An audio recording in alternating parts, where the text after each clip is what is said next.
Right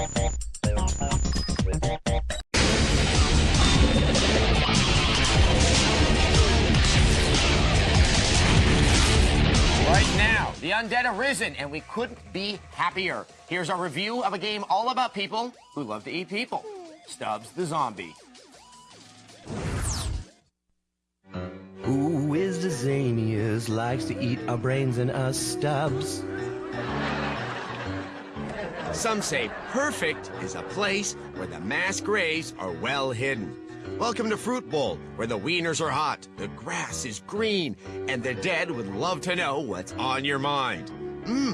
Is that a tinge of saffron? You rascal. Stubbs the zombie is stumbling towards a console near you, and apparently he's got one thing on his mind. Brains! Fruit Bowl is the perfect lab devised reality, complete with all the members of society that bring out the Columbine in everybody. An egotistical billionaire, his mother, dimly brainlit flatfoots, jocks, and the things that mate with them. They're all here, and they all deserve to supply the main ingredient to Stubbs's and his pals' tuna noodle casserole. After a tough birth through the turf of Fruit Bowl, Stubbs is introduced to the ample charms of the city by a friendly robot guide. Once the tutorial appetizer is over, you'll pretty much dip Mr. Stubbs's incisors into every freshly shampooed head you see to scoop a delectable dollop of the main course. The characters and story are a cartoonishly inventive cannibalistic carnival of wicked snickers and luscious grimness. The soundtrack contains an oddly gathered gaggle of indie organ donors like Death Cab for Cutie and the Flaming Lips. All in plasma-separating stereo, people.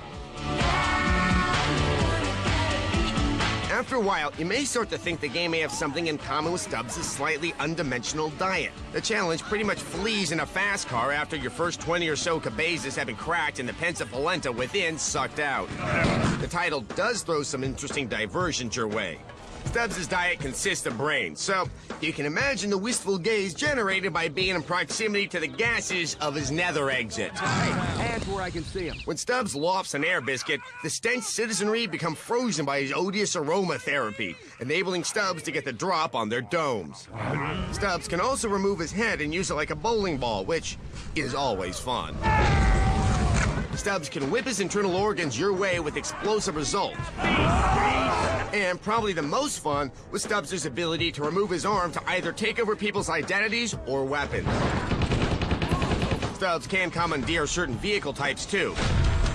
They handle badly and only distract your sadistic glee for an instant before you just want to get back to chowing nuggets.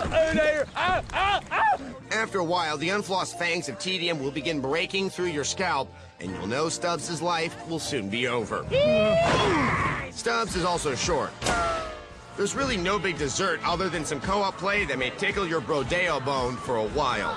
We love Stubbs the character. We'd just like the game to really consume our brains more than our funny bones.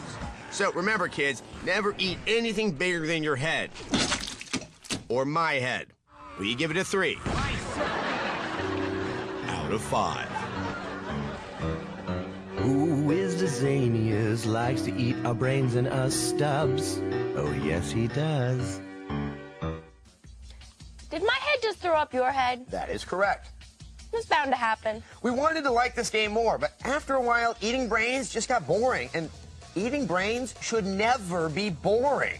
And speaking of eating brains, the lyrics to a schoolyard funeral song come to mind.